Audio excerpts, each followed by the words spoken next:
দিয়েছিল, সেটা আমার খুব পছন্দ হয়েছিল। এই যে জিনিসটা, এটা মা আমার হাতে তুলে দিয়েছিল।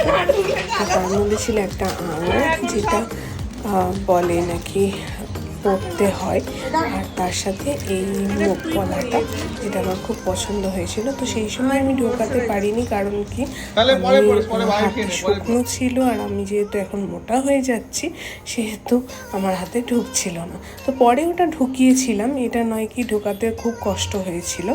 তো এখানে দেখতেই পাচ্ছ আমি কত কিছু খাচ্ছি। আর এখানে হালদাররা একটু লেট হয়েছিল আসতে, তো হালদার বাবুরা একটা খুব সুন্দর গিফট আমাকে দিয়েছিল।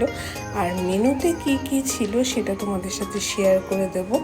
ডাল ছিল, বেগুনি, তার সাথে পাঁপড় ভাজা, তার সাথে ছিল হচ্ছে বাটা মাছের ঝাল, আর দই কাতলা, মিষ্টি, চাটনি, এইসব।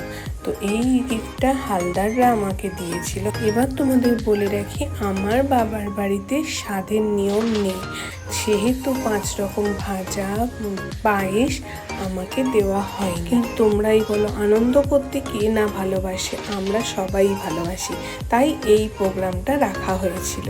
তো সবাই একে একে খেয়ে নিচ্ছিল, আর আমি গিফটগুলো খুলে খুলে দেখছিলাম।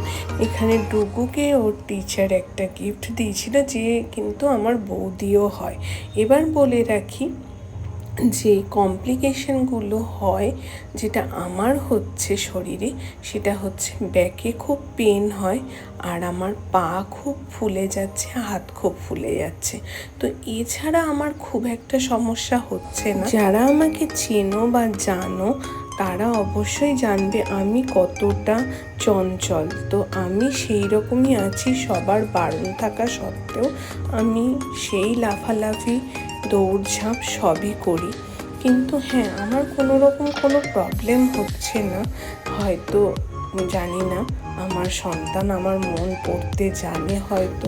তবে প্রেগনেন্সির আর্লি স্টেজ থেকেই আমার দুটো প্রবলেম দেখা দিয়েছে। সেটা হচ্ছে আমার হাই প্রেশার ধরেছে, যেটা আমার ছিল না, আর যেটা ধরেছে সেটা হচ্ছে থাইরয়েড, সেটাও আমার ছিল না।